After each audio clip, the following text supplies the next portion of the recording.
అందరికీ నమస్కారం. ఓం శ్రీ మాత్రే నమః. పచ్చకర్పూరం.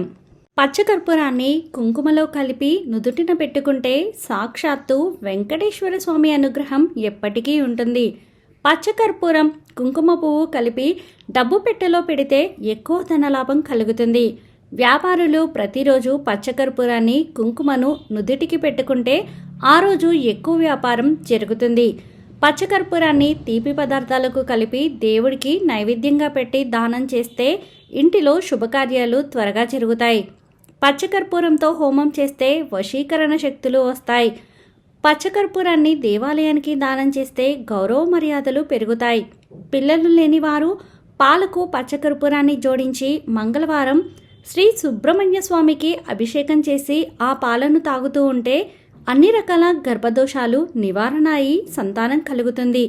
ఇలా ఎన్నో ఉపయోగాలు ఉన్న పచ్చకర్పూరాన్ని నిత్య దీపారాధన నూనెలో ఒక చిటికెడు ఉపయోగిస్తే కలియుగ ప్రత్యక్ష దైవం వెంకటేశ్వర స్వామి అనుగ్రహం సంపూర్ణంగా లభిస్తుంది.